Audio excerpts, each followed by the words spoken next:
Knowledge corner YouTube চ্যানেলে সবাইকে স্বাগত জানাই। আমি আলোচনা করছিলাম দ্বাদশ শ্রেণীর থার্ড সেমিস্টারের কারক বিভক্তি নিয়ে। তোমাদের কারক বিভক্তির যে তিনটে কারক রয়েছে তোমাদের পাঠ্যাংশে, কর্তৃকারক, কর্মকারক এবং করণকারক, এবং তিনটে বিভক্তি, প্রথম বিভক্তি, দ্বিতীয় বিভক্তি এবং তৃতীয় বিভক্তি। সেই তিনটে কারক এবং তিনটে বিভক্তির মধ্যে আমি তোমাদের কর্তৃকারক ও প্রথম বিভক্তি এবং কর্মকারক এবং দ্বিতীয় বিভক্তি আলোচনা করে দিয়েছি। আজ আমি আলোচনা করব করণকারক ও তৃতীয় বিভক্তি নিয়ে। দেখো, এই যে কর্তৃকারক এবং প্রথম বিভক্তি এবং কর্মকারক এবং দ্বিতীয় বিভক্তি, তার আলোচনা যে করেছি, তোমরা যদি সেই আলোচনাটা দেখে থাকো তো এই আলোচনাটা বুঝতে পারবে। যদি না দেখে থাকো তাহলে চ্যানেলে গিয়ে অবশ্যই আগে কর্তৃকারক এবং কর্মকারকের যে ভিডিওটা প্রত্যেকেই দেখে নেবে। দেখো, করণকারক কি বলছে? করণকারকের প্রথম সূত্র বলছে সাধকতমং করণং। সাধকতমং করণং। আমি তোমাদের কারকের প্রথম যখন ক্লাসটা নিয়েছিলাম একটা উদাহরণ বলেছিলাম, মনে হয়তো আছে তোমাদের। নৃপ তীর্থক্ষেত্রে সহস্তেন কোষাগারাত দরিদ্রায় ধনং যচ্ছতি। সেখানে সেই উদাহরণটা আলোচনার সময় আমি বলেছিলাম তোমাদের যে দ্বারা দিয়ে কর্তৃক দিয়ে প্রশ্ন করলে যে উত্তরটা পাওয়া যায় সেই উত্তরটা হচ্ছে কি করণ। কাকে প্রশ্ন করলে? না ক্রিয়াকে। ক্রিয়াকে দ্বারা দিয়ে, কিসের দ্বারা দিয়ে বা কর্তৃক দিয়ে প্রশ্ন করলে যে উত্তরটা পাওয়া যায় সেটা হচ্ছে করণ। বলছে করণ কারকের প্রথম সূত্র কি? সাধকতমং করণম। অর্থাৎ কর্তা ক্রিয়া সম্পাদনের যে সর্বপ্রধান সহায়ক, কর্তার ক্রিয়া সম্পাদনে, কারণ কাজটা সম্পাদন করে কে? কর্তা। এই কর্তার ক্রিয়া সম্পাদনের যে সর্বপ্রধান সহায়ক বা যেটি সর্বপ্রধান উপায়, যে উপায়টা অবলম্বন করে কর্তা ক্রিয়াটা সম্পন্ন করে, ওই উপায়টা, ওই প্রধান যে সহায়কটা, ওটাই হচ্ছে করণ কারক। দেখো, কুঠারেন কাষ্টং ছিনত্তি, এখানে কর্তা উহ্য আছে, কর্তা উহ্য আছে, বলছে কুঠারেন কাষ্টং ছিনত্তি, অর্থাৎ কুঠারের দ্বারা কাঠ কাটা হয়েছে। অর্থাৎ এই যে ছিনত্তি ক্রিয়াপদটা সম্পন্ন হয়েছে, কাটা হয়েছে কিসের দ্বারা? কিসের দ্বারা ক্রিয়াপদকে বলেছিলাম? দ্বারা দিয়ে কর্তৃক দিয়ে প্রশ্ন করলে কি পাওয়া যাবে? করণ। কিসের দ্বারা কাটা হয়েছে কাঠটা? কিসের দ্বারা? না কুঠারেন, কুঠারের দ্বারা। তাই এইখানে কুঠারের সঙ্গে কাঠের সংযোগ হওয়ায়, কুঠারটার সঙ্গে কাঠের সংযোগ, কাঠ কাটা হয়েছে কিসের দ্বারা? কুঠারের দ্বারা। এই কুঠারের সঙ্গে কাঠের সংযোগ হওয়ার জন্যই কাটা কাজটা সম্পন্ন হয়েছে। কুঠারের সঙ্গে কাঠের সংযোগ স্থাপন হয়েছে, আর তাই ক্রিয়াটা ছিনতি ক্রিয়াটা সম্পন্ন হয়েছে। তাই যেটা দিয়ে কাজটা সম্পন্ন হয়েছে, তাই কুঠার এখানে সর্বপ্রধান সহায়ক, তাই করণ কারক। করণ কারকের তৃতীয় বিভক্তি হয়। আরো বলছে কি? পথ ও যানবাহন বাচক শব্দও করণ কারক প্রাপ্ত হয়। রথেন গচ্ছতি, যাচ্ছে কিসে? রথে যাচ্ছে, রথের দ্বারা যাচ্ছে। অভেদ সম্বন্ধেও করণ কারক হয়, একে অভেদ তৃতীয়া বলে। ধান্যেন ধনবান জন, একে বলা হয় অভেদে তৃতীয়া। দেখো, তারপর রয়েছে দিব কর্মচ। এই সূত্রটা আমি অলরেডি তোমাদের আলোচনা করেছিলাম দ্বিতীয় বিভক্তির সূত্র করানোর সময়। দেখো কি বলছে, না দীপ ধাতুর প্রয়োগে করণ কারক বিকল্পে কর্ম সংজ্ঞা প্রাপ্ত হয়। অর্থাৎ দীপ ধাতু যদি প্রয়োগ থাকে তাহলে করণ কারক বিকল্পে কর্ম সংজ্ঞা হয়। আমি কর্ম কারক করানোর সময় এটা করিয়েছিলাম। বিকল্পে কর্মকারক হয়। আর সকল্পে কি হয়? সকল্পে করণ কারক হয়। যুধিষ্ঠির অক্ষয় দিব্যতি, এখানে কি হয়েছে? করণ কারক।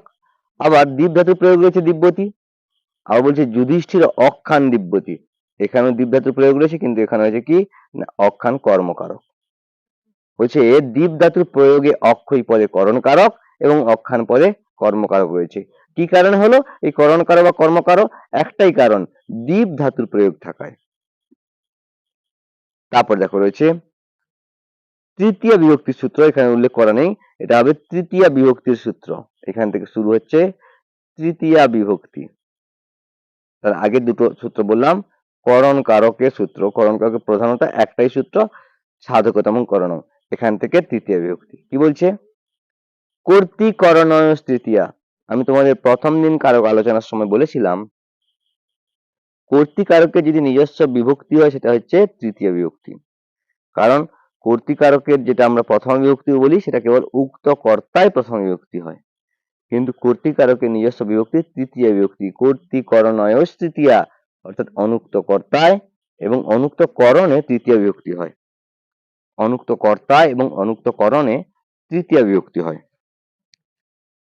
বানেন হত বালি, অর্থাৎ বানের দ্বারা বালি হত হয়েছে। কিসের দ্বারা হত হয়েছে বালি? না বানের দ্বারা। এখানে বলছেন কিসের দ্বারা দিয়ে প্রশ্ন করলে যে পাওয়া যায় উত্তরটা, কিসের দ্বারা? না বানের দ্বারা। তাহলে এই বানেন পদে কি হয়েছে? তৃতীয় বিভক্তি হয়েছে। কি কারণে তৃতীয় বিভক্তি হয়েছে? না অনুক্ত করণে। সূত্র বলল কর্তৃকরণয়স তৃতীয়া, অর্থাৎ অনুক্ত কর্তা এবং অনুক্ত করণে তৃতীয় বিভক্তি হয়। এখানে কর্তা উজ্জ আছে, বানেন হত বালি, বানের দ্বারা বালি হত হয়েছে, বালি নিহত হয়েছে বানের দ্বারা। এখানে করণটা কিসের দ্বারা? না বানের দ্বারা। তাই এখানে বান অনুক্ত করণ আর অনুক্ত করণে বানেন পদে তৃতীয় বিভক্তি হয়েছে। তারপরে হচ্ছে অপবর্গে তৃতীয়া। দ্বিতীয় বিভক্তি করানোর সময় দ্বিতীয় বিভক্তি যে সূত্র করেছিলাম, একটা সূত্র ছিল কালাধ্বন অত্যন্ত সংযোগে, অর্থাৎ কালবাচক এবং অর্ধবাচক বা পথের পরিমাণবাচক শব্দের উত্তর কি হয়? দ্বিতীয় বিভক্তি হয় অত্যন্ত সংযোগ বোঝালে ব্যাপ্তি অর্থে।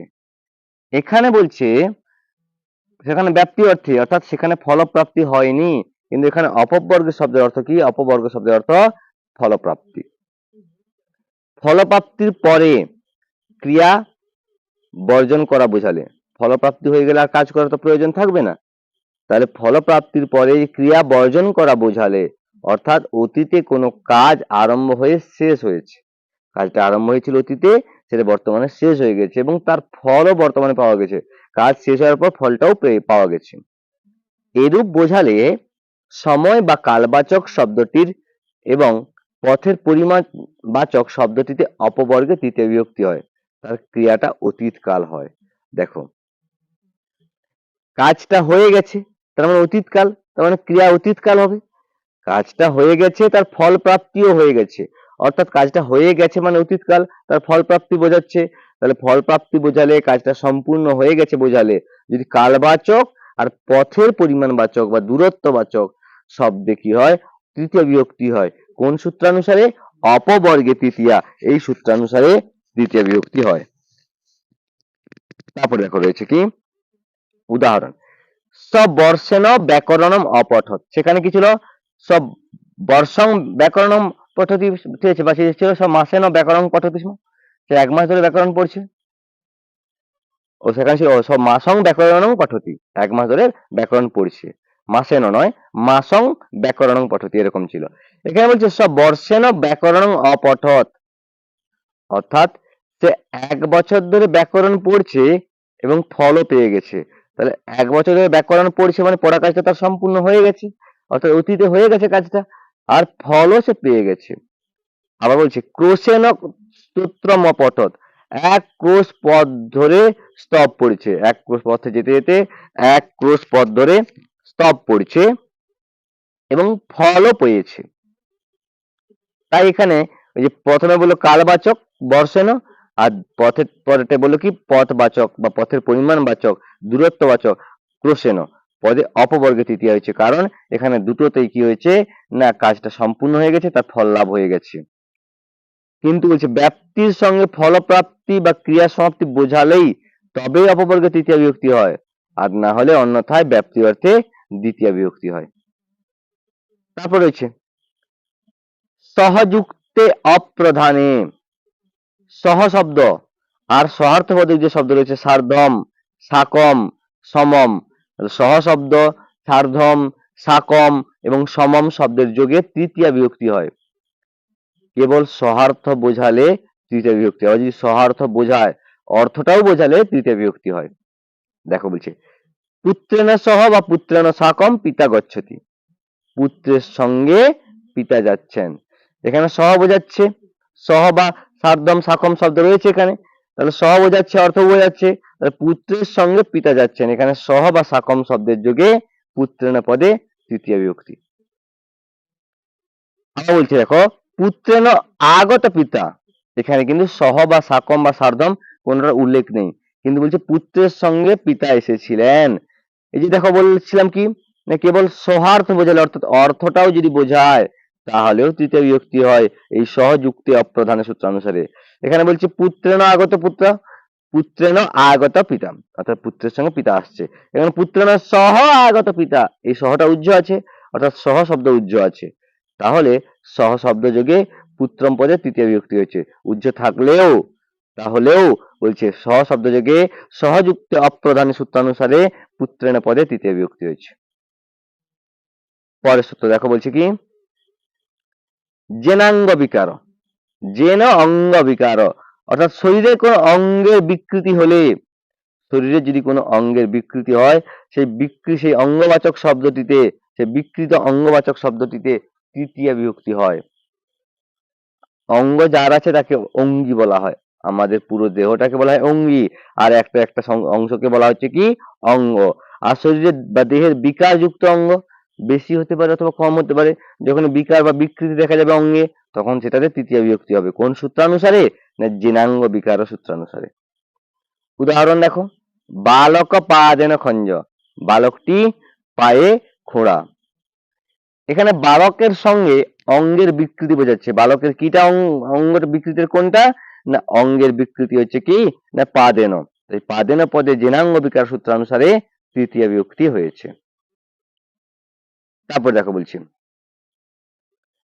ইত্থং ভূত লক্ষণে, ইত্থম ভূত লক্ষণে, অর্থাৎ ইত্থভূত বলতে কোন এক বিশেষ অবস্থা প্রাপ্ত দশা বোঝায়, এবং সেই অবস্থা প্রাপ্ত ব্যক্তির বা বস্তুর যে লক্ষণ বা চিহ্ন দ্বারা বোঝা যায়, সেই লক্ষণবাচক শব্দে তৃতীয় বিভক্তি হয়। অর্থাৎ ইত্থংভূত বলতে কোনো একটা অবস্থাকে বোঝাচ্ছে, অর্থাৎ যে কোনো চিহ্ন দেখে কোনো ব্যক্তিকে বা কোনো বস্তুকে আমরা চিনতে পারি, সেই লক্ষণবাচক শব্দে, যেটা দেখে আমরা চিনতে পারলাম, সেই লক্ষণবাচক শব্দে তৃতীয় বিভক্তি হবে। একে বলা হয় উপলক্ষণেও তৃতীয়া। উদাহরণ দেখো, জটাভি তাপসম অপসম, তাপস ব্যক্তিকে কিভাবে চেনা যায়? না জটাভি, জটার দ্বারা, জটার দ্বারা তাপস ব্যক্তিকে চেনা যায়। জটা দেখে তাপস বলে চিনেছিলাম। তাহলে এখানে জটা হলো লক্ষণবোধক, তাই জটাভি পদে উপলক্ষণে তৃতীয় বিভক্তি হয়েছে। পরবর্তী সূত্র দেখো, হেতু, হেতু শব্দের অর্থ হলো কি কারণ। যে কারণবশত কোনো কার্য সম্পাদন করতে হয় তাকে হেতু বলে। হেতু অর্থে হেতুবোধক, হেতু অর্থে হেতুবোধক শব্দে তৃতীয় বিভক্তি হয়। তাহলে হেতু শব্দের অর্থ কারণ, অর্থাৎ যে কারণে কাজটা সম্পাদন হয় তাকে হেতু বলে। আর সেই হেতুতে, অর্থাৎ যে হেতুটা, যে কারণে কাজটা সম্পাদন হলো, সেই হেতুতে, সেই হেতুবোধক শব্দে তৃতীয় বিভক্তি হয়।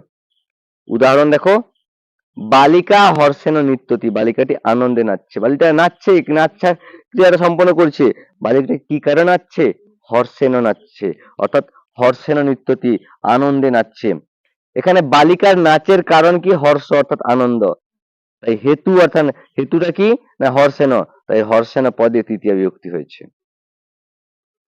আবার হেতু অর্থে প্রযুক্ত শব্দটি যদি স্ত্রীলিঙ্গ না হয় এবং গুণবাচক হয়, তবে বিকল্পে পঞ্চমীয় হয়, বিভাষা গুণে স্ত্রিয়াম, এই সূত্রানুসারে। অর্থাৎ হেতু অর্থে যে প্রযুক্ত যে শব্দটা থাকবে সেটা যদি স্ত্রীলিঙ্গ না হয় এবং গুণবাচক হয়, গুণ বোঝাচ্ছে কিন্তু স্ত্রীলিঙ্গ হবে না, তাহলে বিকল্পে পঞ্চমীয় হয়।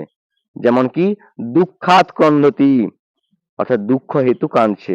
এখানে দুঃখ শব্দটি গুণবাচক এবং এটা স্ত্রীলিঙ্গ নয়, এটা ক্লীবলিঙ্গ শব্দ, তাই দুঃখাত শব্দে পঞ্চমী বিভক্তি হয়েছে। তারপর দেখো রয়েছে কি প্রকৃতাদিব্য উপসংখ্যানম, এটা বার্তিক সূত্র একটা। কি বলছে? প্রকৃতি, আকৃতি, স্বভাব, জাতি, গোত্র, নামন, সম, বিষম বা সম বিষম, সুখ দুঃখ, তরা, বেগ, কাল, প্রায়, ক্রম প্রভৃতি শব্দগুলিতে তৃতীয় বিভক্তি হয়। এতগুলো যে শব্দ বললাম, এই শব্দগুলোর যোগে তৃতীয় বিভক্তি হয়। প্রকৃতা চারু, অর্থাৎ প্রকৃতিতে সৎ, এখানে শব্দ রয়েছে প্রকৃতা, অর্থাৎ প্রকৃতি। সজাত্যা ব্রাহ্মণ, সে জাতিতে ব্রাহ্মণ, এখানে কি রয়েছে না জাতি রয়েছে। এই যে প্রকৃতি এবং জাতি শব্দ যোগ থাকায় তৃতীয় বিভক্তি হয়েছে। তারপর দেখো, বলছে উনবারণ প্রয়োজনার্থশ্চ, অর্থাৎ উনার্থক, উনার্থক কি উন, হীন, শূন্য, রহিত ইত্যাদি। আর কি বারণার্থক অলম, কৃতম, কিম, কলহ ইত্যাদি। আর কি প্রয়োজনার্থক, প্রয়োজন অর্থে, প্রয়োজন, অর্থ, গুণ, কার্য ইত্যাদি শব্দ যোগে তৃতীয় বিভক্তি হয়। অর্থাৎ এই যে শব্দগুলো বললাম, উন, হীন, শূন্য, রহিত, আর বলছি কি অলম, কৃতম, কিম, কলহ, প্রয়োজন, অর্থ, গুণ, কার্য ইত্যাদি শব্দ যোগে তৃতীয় বিভক্তি হয়। একেন উন, উন শব্দ রয়েছে। বিদ্যয়াহীন, ধনেন প্রয়োজনম, এই শব্দগুলো যোগ থাকায় এখানে একেন, বিদ্যয়া এবং ধনেন পদে তৃতীয় বিভক্তি হয়েছে। তারপর রয়েছে পৃথক বিনা নানাভিস তৃতীয়া অন্যতরস্যাম, পৃথক, বিনা ও নানা শব্দের যোগে দ্বিতীয়া হয়, তৃতীয়া এবং পঞ্চমী বিভক্তি হয়। পৃথক শব্দ যোগ থাকলে দ্বিতীয় হয়, বিনা শব্দ যোগ বলছে বিনা শব্দ যোগ থাকলেও দ্বিতীয় হতে পারে এবং নানা শব্দ যোগেও দ্বিতীয় হতে পারে। আবার পৃথক বিনা নানা শব্দ যোগে তৃতীয়াও হয়, আবার পৃথক বিনা নানা শব্দ যোগে পঞ্চমী বিভক্তিও হয়। বলছে এখানে সমম বা সমেন বা সমাত বিনা বিদ্যা নভবতী, সম ব্যতীত বিদ্যা হয় না। এখানে সমেন দ্বিতীয় বিভক্তি, বলছে কি সমম দ্বিতীয় বিভক্তি, সমেন তৃতীয় বিভক্তি এবং সমাত পঞ্চমী বিভক্তি। আবার বলছি এখানে সমম দ্বিতীয় বিভক্তি, সমেন তৃতীয় বিভক্তি এবং সমাত পঞ্চমী বিভক্তি। এই বিভক্তিগুলো যোগ থাকলে অর্থাৎ এই যে সমম, সমেন এবং সমাত যে কোনো একটা যোগ থাকলে সেটার উপর দেখে নির্বাচন করে কি কোনটা কি বিভক্তি সেটা নির্বাচন করতে হবে। সূত্র কি পৃথক বিনা নানাভিস তৃতীয়ান্নতরস্যাম, অর্থাৎ বিনা শব্দ যুগে সমম, বিনা শব্দ যুগে প্রথমা, সমম পদে দ্বিতীয়া এবং সমেন পদে তৃতীয় বিভক্তি। এখানে একটু ভুল বললাম, এখানে বিনা শব্দ যুগে সমম পদে দ্বিতীয়া, সমেন পদে তৃতীয়া এবং সমাত পদে পঞ্চমী বিভক্তি হয়েছে। তারপর দেখো সঙ্গ অন্যতর সাং কর্মণি, এই সূত্রটা আমি আগে বলেছিলাম, সম্পূর্বক জ্ঞা ধাতু যোগে কর্মকারক বিকল্পে তৃতীয়াও হয়। তারপর দেখো বলছে দূরান্তিকার্থেব্য দ্বিতীয়া চ, অর্থাৎ দূরার্থক এবং অন্তিকার্থক শব্দের পরে, দূরার্থক এবং অন্তিকার্থক যদি শব্দ থাকে তারপরে কি হয় দ্বিতীয়া, তৃতীয়া, পঞ্চমী এবং সপ্তমী বিভক্তি হয়। এবং বলছে নগরস্য অন্তিকম, কাছে বোঝাচ্ছে, অন্তিকেন, অন্তিকাত, অন্তিকে তিষ্ঠতি, অর্থাৎ নগরের কাছে বাস করে। এই যে অন্তিকাত বা অন্তিকেন বা অন্তিক বলছে কাত বা অন্তিকে, এই যে শব্দগুলো রয়েছে কিসের জন্য না নগরস্য, অর্থাৎ নগরের কাছে। এখানে দূরত্বক বা অন্তিকার্থক অর্থ বোঝাচ্ছে, এখানে অন্তিকার্থক অর্থ বোঝাচ্ছে। এই অন্তিকার্থক অর্থ শব্দের পর যথাক্রমে দ্বিতীয়া, তৃতীয়া, পঞ্চমী এবং সপ্তমী হয়েছে। অর্থাৎ দ্বিতীয়া কি না অন্তিকম পদে দ্বিতীয়া, অন্তিকেন পদে তৃতীয়া, আর কি না অন্তিকাত পদে পঞ্চমী, অন্তিকে পদে সপ্তমী বিভক্তি হয়েছে। তারপর দেখো বলছি তুল্যার্থই রতুল তুলোপমা ব্যাং তৃতীয় অন্যতরস্যাম, তুল্য, সদৃশ, সম প্রভৃতি তুল্যার্থক শব্দের যোগে বিকল্পে তৃতীয়া এবং ষষ্ঠী বিভক্তিও হয়। বলছে রামেন বা রামস্য তুল্য বিদ, এখানে তুল্য শব্দের যোগ থাকায় রামেন পদে তৃতীয়া ও রামস্য পদে ষষ্ঠী বিভক্তি হয়েছে। তারপর আরেকটা সূত্র রয়েছে কি দেখো প্রসিত সুকাভ্যাং তৃতীয়া চ, অর্থাৎ প্রসিত অর্থাৎ আসক্ত এবং উৎসুক শব্দের যোগে তৃতীয়া এবং সপ্তমী বিভক্তি হয়। যেমন ধন্যই বা ধনেশু প্রসিত, ধন্যই হলে তৃতীয় বিভক্তি আর ধনেশু হলে সপ্তমী বিভক্তি। এ হলো তোমাদের করণ কারক এবং তৃতীয় বিভক্তি। তাহলে কি বললাম একবার বলে দিচ্ছি, সাধকতম করণম, অর্থাৎ কর্তা যার দ্বারা কাজটা সম্পন্ন করছে সেটা হচ্ছে করণ। তৃতীয় বিভক্তি সূত্র কি অনুক্ত কর্তা এবং অনুক্ত করণে তৃতীয় বিভক্তি হয়। অপবর্গীয় অর্থাৎ কোন কালবাচক বা পথের পরিবহনবাচক বা মাসবাচক শব্দে কি হচ্ছে বা দূরত্ববাচক শব্দে তৃতীয় বিভক্তি হয় যদি ফলপ্রাপ্তি বোঝায়। স শব্দের যোগে কি রয়েছে না স শব্দের যোগে তৃতীয় বিভক্তি হয়। অঙ্গ বিকার বোঝালে বিকৃত অঙ্গ পদে কি হয় তৃতীয় বিভক্তি। ইত্থংভূত লক্ষণ অর্থাৎ কোন লক্ষণ দেখে কোন চিহ্ন দেখে যদি কাউকে চেনা যায় তাতে সেটাতে কি হয় তৃতীয় বিভক্তি হয়। হেতু অর্থাৎ কোনো কারণ থাকলে, নির্দিষ্ট কোনো যদি কারণ থাকে সেই হেতু অর্থে তৃতীয় বিভক্তি হয়, আবার পঞ্চমী বিভক্তিও হয়। তারপর রয়েছে কি না প্রকৃতি, আকৃতি, স্বভাব প্রভৃতি শব্দগুলো যোগে কি হয় না তৃতীয় বিভক্তি হয়। প্রকৃতা চারু সজাত্তা ব্রাহ্মণ। আবার উন বারণ প্রয়োজনার্থেশ্চ, এই সূত্রটা কি বলছে এখানে উন শব্দ, হীন শব্দ, শূন্য, অলঙ্কৃত প্রভৃতি শব্দের যোগেও তৃতীয় বিভক্তি হয়। তারপর হচ্ছে পৃথক নানাভি, পৃথক বিনা নানাভি বলছে কি তৃতীয়া অন্যতরস্যাম, অর্থাৎ পৃথক শব্দযোগে বিনা শব্দযোগে নানা শব্দযোগে দ্বিতীয়া হয়, তৃতীয়া হয় এবং পঞ্চমী বিভক্তিও হয়। সঙ্গ অন্যতরস্যাং কর্মণি, অর্থাৎ কর্মকারক বিকল্পে তৃতীয় বিভক্তি হয় যদি সম্পূর্বক জ্ঞা ধাতু থাকে, সঞ্জানিতে বা সংজানিতে। তারপরে দূরার্থক এবং অন্তিকার্থক শব্দের পরেও দ্বিতীয়া, তৃতীয়া, পঞ্চমী এবং সপ্তমী বিভক্তি হয়। তারপরে হচ্ছে তুল্য, সদৃশ, সম প্রভৃতি তুল্যার্থক শব্দযোগে তৃতীয় বিভক্তি হয়, বিকল্পে আবার ষষ্ঠী বিভক্তিও হয়। শেষ কি বললো না, আসক্ত এবং উৎসুক শব্দের যোগে বিকল্পে তৃতীয়া এবং সপ্তমী বিভক্তি হয়। এই হলো তোমাদের করণ কারক এবং তৃতীয় বিভক্তির আলোচনা। তার সঙ্গে তোমাদের যে থার্ড সেমিস্টারের কারক যেটুকু অংশ ছিল সেটুকু অংশ সমাপ্ত হলো, আর বাকি অংশ তোমাদের ফোর্থ সেমিস্টারে রয়েছে। তোমাদের আমি এই যে কারক বা ব্যাকরণ অংশ করানোর সঙ্গে সঙ্গে তোমাদের যে টেস্ট পেপার বেরিয়েছে তার সমাধান আমি তোমাদের করে দিয়েছি। আজ একটা সেটের সমাধান করে দিয়েছি, কাল আরেকটা সেটের সমাধান করে তোমাদের অবশ্যই আমি আপলোড করে দেবো। তাই তোমরা প্রতিদিন যে ভিডিওগুলো আপলোড করব, হয়তো এখন প্রতিদিন না বা এক দুদিন ছাড়া যে ভিডিওগুলো আপলোড করবো, ভালোভাবে মন দিয়ে দেখবে, তোমাদের সময় আর বেশি দিন বাকি নেই। তাই তোমরা যদি মন দিয়ে এগুলো দেখো, মন দিয়ে যদি অভ্যাস করো, তাহলে অবশ্যই তোমরা পরীক্ষায় কমন পেয়ে যাবে, তোমাদের কোনো অসুবিধা হবে না। আর আজকের যে ভিডিওটা যদি ভালো লেগে থাকে, বুঝতে যদি পেরে থাকো, তাহলে প্রত্যেকে লাইক, কমেন্ট এবং শেয়ার করো। চ্যানেলে নতুন হলে সাবস্ক্রাইব করে দিও। কোনো রকম কারো কোনো সমস্যা থাকলে পড়া বিষয়ে আমার স্ক্রিনে দেওয়া যে নম্বর রয়েছে সেই নম্বরে তোমরা হোয়াটসঅ্যাপ করতে পারো অথবা কল করতে পারো।